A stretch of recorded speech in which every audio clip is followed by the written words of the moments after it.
Good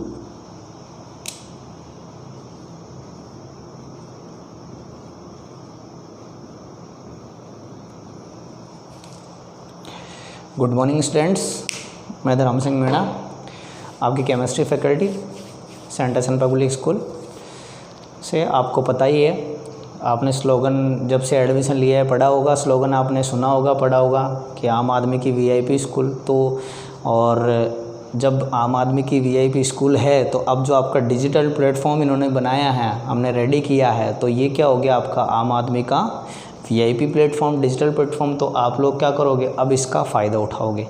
तो हम लोग कोशिश कर रहे हैं कि आपकी जो क्लासरूम है वो आपके घर तक पहुंचे और आप उसको मिस नहीं करो और ज़्यादा से ज़्यादा जो है आप अपनी स्टडी को कंटिन्यू कर पाओ। तो अब मैं टाइम वेस्ट नहीं करते हुए आपको आगे बताता हूँ कि हम विलियन चैप्टर पढ़ रहे थे और विलियन चैप्टर में हमने कुछ चीज़ें पढ़ ली थी जो मैं आपको बताता हूँ। जैसे पहला जो है हमने टॉपिक पढ़ा था विलियनों के प्रकार, विलियनों के प्रकार, और बी जो है वो हम पढ़ रहे थे सांद्रण की गणना, सांद्रण की गणना। अभी सांद्रण की जो गणना है इसमें हमने कुछ टर्म्स पढ़ ली थी। पहली हमने मोलरता पढ़ ली थी, दूसरी अपन ने नॉर्मलता पढ़ ली, दूसरी अपन ने क्या पढ़ ली, नॉर्मलता पढ़ ली, तीसरी अपन ने मोललता पढ़ ली। ठीक है, अब जो चौथी है इसमें वो आती है फॉर्मलता, वो आती है फॉर्मलता। तो फॉर्मलता जो है वो आज अपन क्या करेंगे, डील करेंगे। और यदि अपने पास टाइम बचा तो फॉर्मलता के आगे के जो टर्म्स है उनको भी अपन क्या करेंगे, समझेंगे। तो देख लीजिए, फॉर्मलता जो है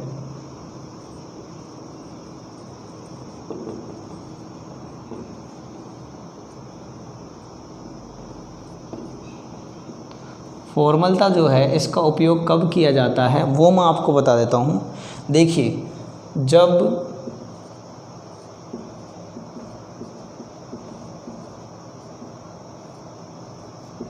विलियन में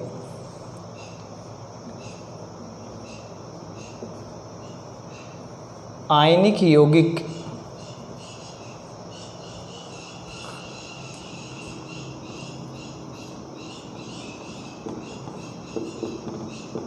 मिलाया गया हो तो सांद्रण की गणना करने के लिए फॉर्मलता का उपयोग किया जाता है।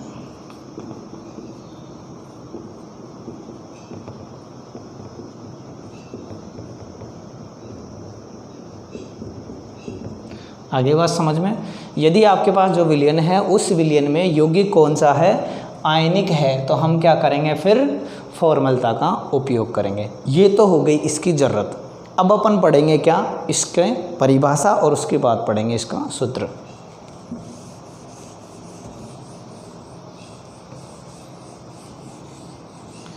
देखिए,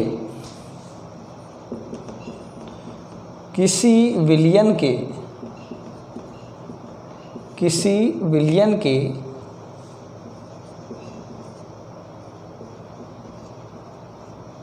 प्रति लीटर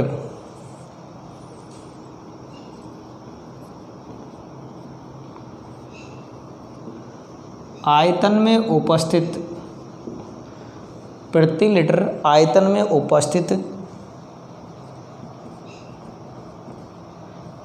विलेय के ग्राम सूत्र भारों की संख्या, ग्राम सूत्र भारों की संख्या को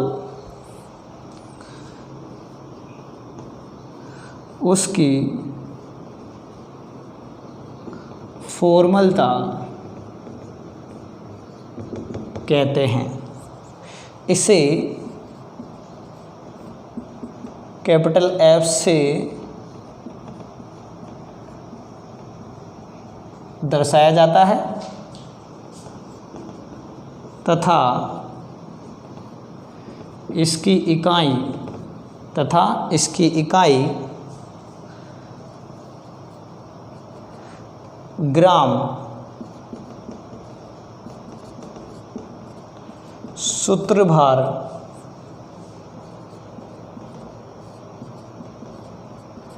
प्रति लीटर होती है। अब देखिए, मैंने आपको बताया, इसमें डेफिनेशन में लिखा है किसी विलयन के प्रति लीटर आयतन में उपस्थित विलय के ग्राम सूत्रभारों की संख्या को हम क्या कहते हैं? फॉर्मलता कहते हैं। इसे किससे दर्शाएंगे? कैपिटल एफ से दर्शाएंगे। और इसकी इकाई क्या होगी? ग्राम सूत्रभार प्रति लीटर। तो अब अपन आराम से इसका फॉर्मूला बना सकते हैं। तो फॉर्मलता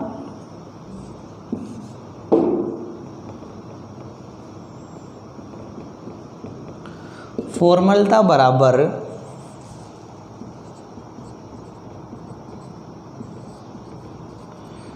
विलय की ग्राम सूत्रभारों की संख्या बटे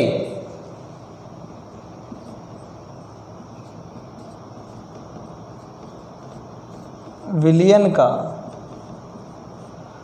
आयतन लीटर में। ठीक है, अब विलयन का आयतन लीटर में हमको मिल जाएगा, लेकिन विलय के ग्राम सूत्रभारों की संख्या जो है नई टर्म है, इसको समझ लीजिए। तो विलय के ग्राम सूत्रभारों की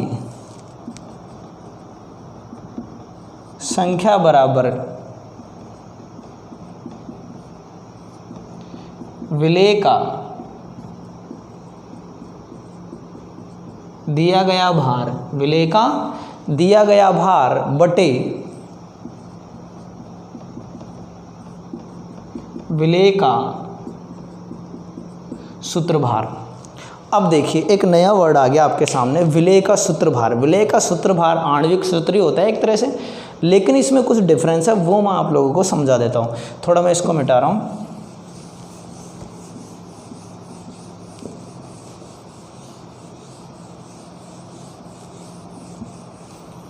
देखिए, जैसे अपने पास में है CH3COOH, ये क्या है? एसिटिक अम्ल है। इसका मॉलिक्यूलर वेट होता है 60 ग्राम। ठीक है, एक अणु का। अब हम जब इसको वाटर में डिजोल्व करेंगे तो कुछ इस तरह की स्थिति बनेगी।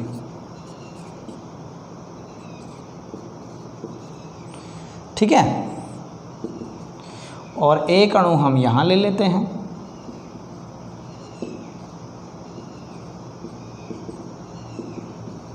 अब इसका एक अणु इसके दूसरे अणु के साथ में क्या कर लेता है? हाइड्रोजन बंध बना लेता है। हाइड्रोजन बंध बना लेता है, और हाइड्रोजन बंध बना के इसे बोलते हैं हम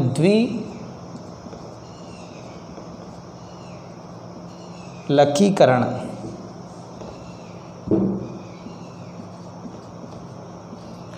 ये होता है डाइमर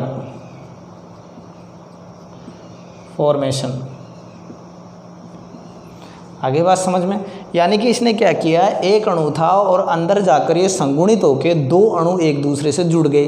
अब इस स्थिति में 60 ग्राम तो इसका और 60 ग्राम इसका, टोटल कितना हो गया? 120 ग्राम। अब ये विलय का एक्चुअल सूत्रभार है। यदि आपने यहाँ विलय का सूत्रभार 60 ग्राम लिख दिया तो ये आपका क्या बन जाएगा? विलय का भार बटे विलय का आणविक द्रव्यमान बराबर मोलों की संख्या। यानी कि आपके विलय के ग्राम सूत्रभारों की संख्या नहीं आएगी, किसकी आ जाएगी? मोलों की संख्या आएगी। हमको क्या चाहिए? विलय के ग्राम सूत्रभारों की संख्या। इसलिए हम कौन सा सूत्र लगाएंगे? ये लगाएंगे। अब एक क्वेश्चन ट्राई करते हैं।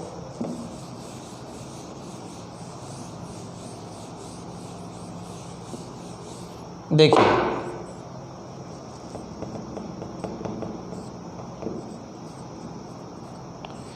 किसी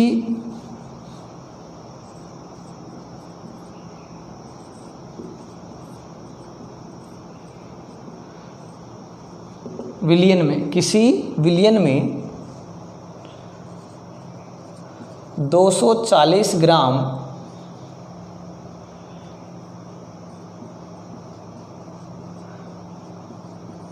एसिटिक अम्ल को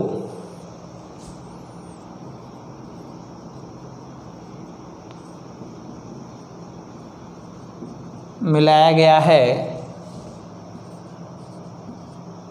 यदि इसका आयतन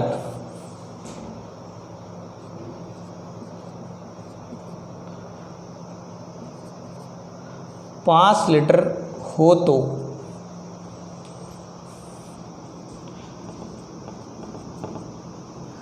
इसकी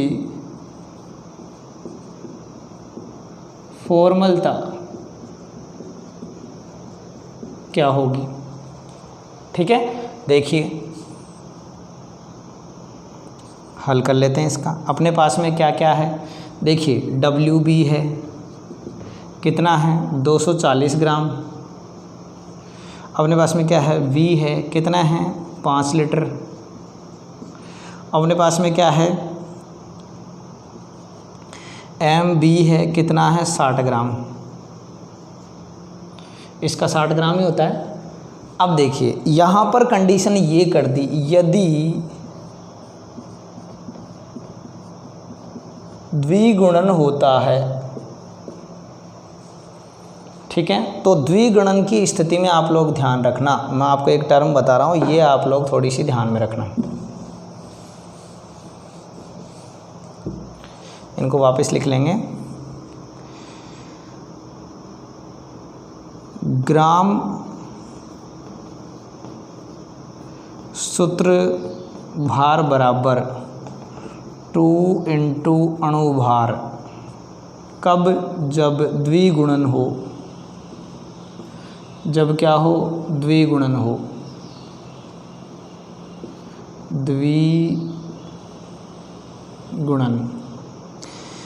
और 3 इंटू अणु भार कब, जब क्या हो, त्रिगुणन हो।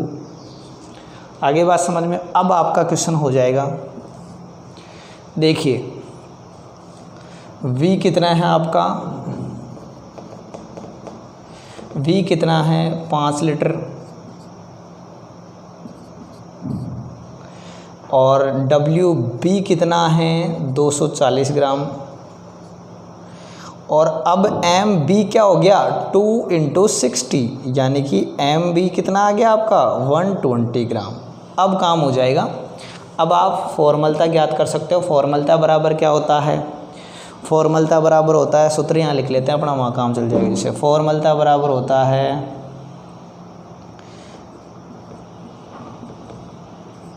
विलेय के ग्राम सूत्र भार बटे विलयन का आयतन लीटर में। तो विलेय ग्राम सूत्र भार कितने आगे, कितना है अपने पास में, यहाँ पर निकाल लो। विलेय के ग्राम सूत्र भार बराबर, देखिए विलेय का भार बटे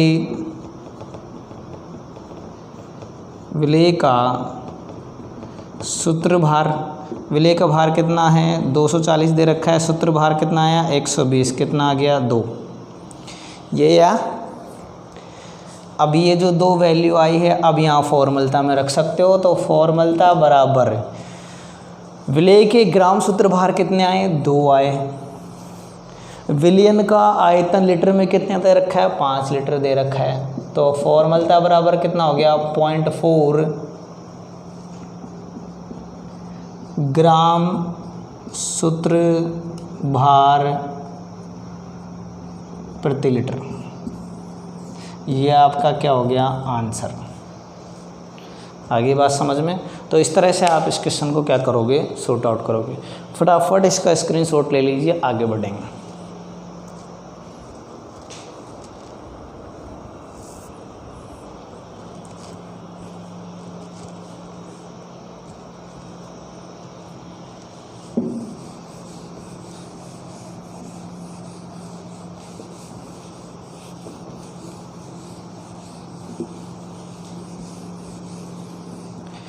अब एक टॉपिक है, इसमें आगे बढ़ाते हैं अपन फॉर्मलता के बाद।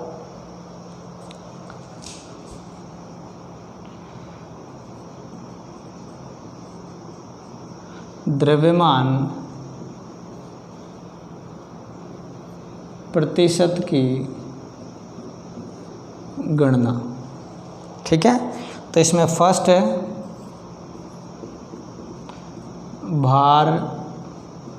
भार प्रतिशत, W/W%। ये कब यूज़ करते हैं ये आपको मैं बता देता हूँ। आपके पास में जो विलयन है, जो मिश्रण है, उसमें विलेय और विलायक दोनों ही किस अवस्था में हो, भार के रूप में, यानी या तो ग्राम में हो या किलोग्राम में हो, तो हम क्या करेंगे, इसका उपयोग करेंगे। तो मैं लिख देता हूँ यहाँ पर, जब विलयन के सभी घटक, भारात्मक इकाई में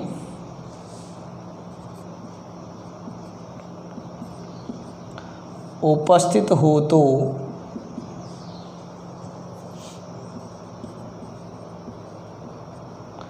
द्रव्यमान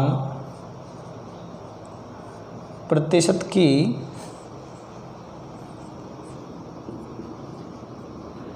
गणना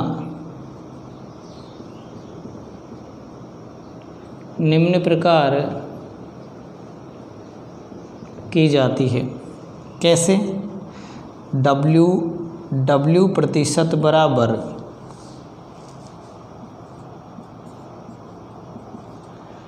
विलेय का भार किसमें, ग्राम में, बटे विलयन का भार भी किसमें, ग्राम में, इनटू 100। ये इस तरह से आपको क्या करना है, फॉर्मूला अप्लाई करना है। ठीक है, कंडीशन क्या रहेगी, जब विलयन के सभी घटक, विलेय भी और विलायक भी, किस में हो, भारात्मक इकाई में। भारात्मक इकाई क्या हो सकती है, या तो ग्राम या तो किलोग्राम। क्लियर है चीज़? तब जाके हम क्या करेंगे, इसका उपयोग करेंगे। कैसे दे देते हैं क्वेश्चन, देख लीजिए।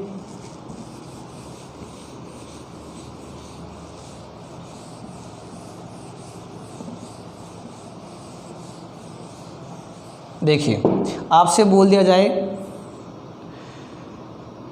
कि मेथनॉल का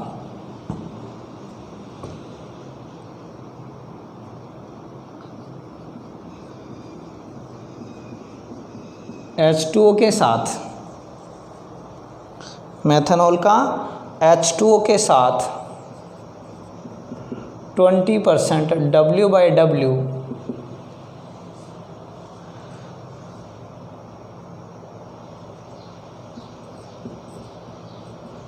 मिश्रण उपस्थित है। तो अब ये ऐसे आपको गिवन है, तो आपको वहाँ ध्यान रखना है कि यहाँ पर मेथनॉल जो है ये कितना है, 20 ग्राम। ये कितना है, 20 ग्राम। और H2O जो है वो आपका कितना है, 80 ग्राम। बस ये कंसेप्ट है, और बाकी इतना इधर उधर दिमाग लगाना ही नहीं है, डायरेक्ट क्वेश्चन ऐसे आता है। आगे बात समझ में?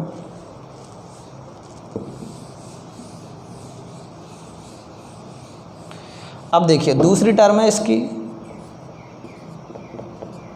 भार आयतन प्रतिशत, यानी कि W/V%।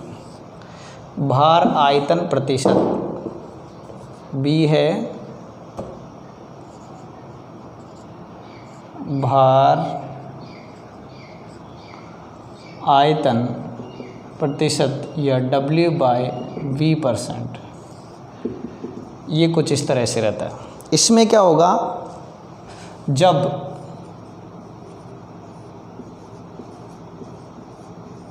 विलेय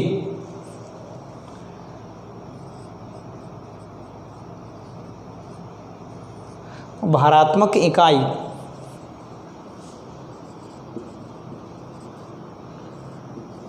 व विलयन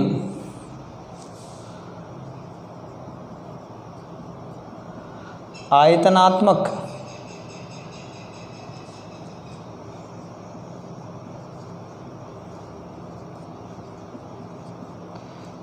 इकाई में उपस्थित हो तो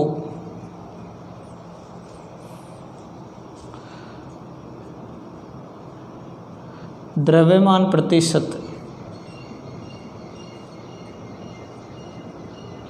निम्न प्रकार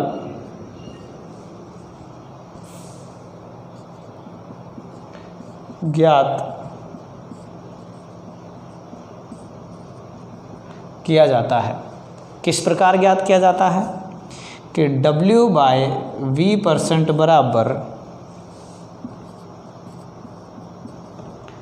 विलेय का भार किसमें, ग्राम में, बटे विलयन का आयतन किसमें, मिलीलीटर में, इनटू 100। ये फॉर्मूला आपको क्या करना है, अप्लाई करना है। जब विलेय भारात्मक इकाई व विलयन जो है वो आयतनात्मक इकाई में उपस्थित हो तो द्रव्यमान प्रतिशत की जो गणना है वो आपको कुछ इस प्रकार करनी है। W/V% इक्वल टू विलेय का भार ग्राम में बटे विलयन का आयतन मिलीलीटर में। फटाफट इसका स्क्रीनशॉट ले लीजिए।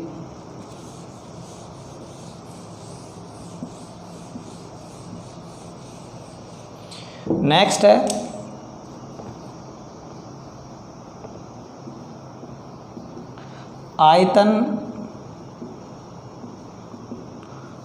आयतन प्रतिशत।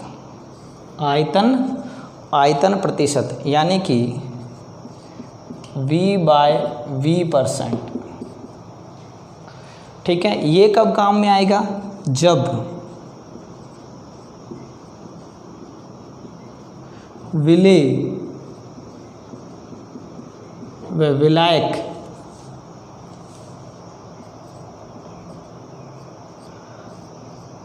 आयतन के रूप में हो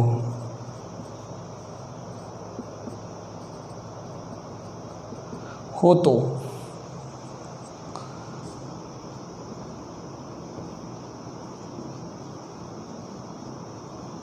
द्रव्यमान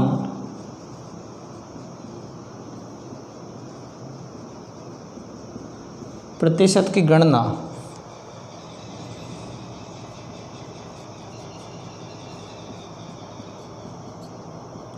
निम्न प्रकार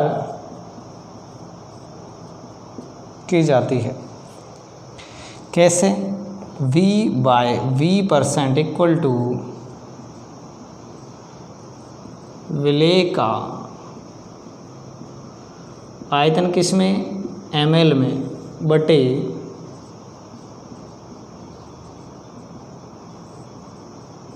विलयन का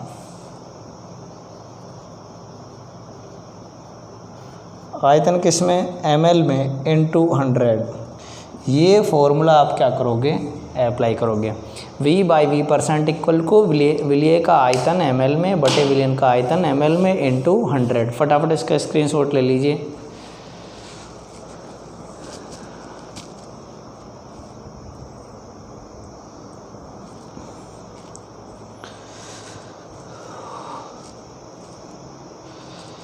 हो गया।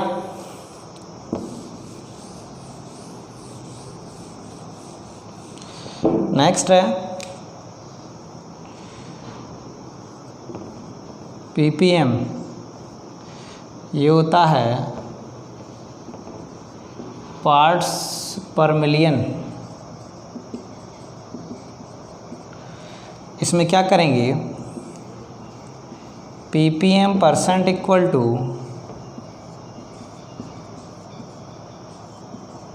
विलेय का भार बटे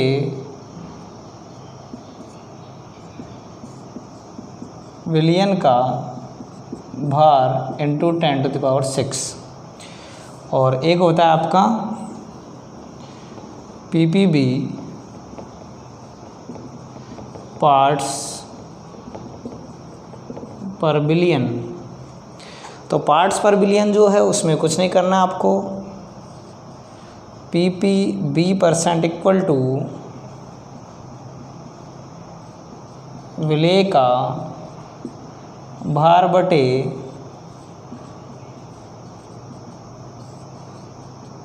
विलियन का भार इंटू 10⁹। तो ये जो दोनों टर्म हैं, इन दोनों टर्म का जो यूज है वो तब किया जाता है जब लार्ज स्केल पर हमको कंसंट्रेशन जो होता है वो कैलकुलेट करने होता है। मतलब ये आपका जो विलायक है वो बहुत ज़्यादा क्वांटिटी में है और विलेय जो है बहुत ज़्यादा माइक्रो क्वांटिटी में है। जैसे आपके यहाँ पर जो वाटर है उसमें वाटर में यदि फ्लोराइड की क्वांटिटी आपको ppm में पता लगाने तो फिर अपन कुछ इस तरह से करेंगे। ठीक है, नोट्स बनाते रहे स्टूडेंट्स, कहीं भी प्रॉब्लम है तो आप पूछ सकते हो। और चैनल को आपको पता ही है लाइक करना है, सब्सक्राइब करना और शेयर करना है। और आपकी कोई प्रॉब्लम रहती है तो आप कॉल या मैसेज करके पूछ सकते हो। थैंक यू, आगे कल पढ़ाएंगे।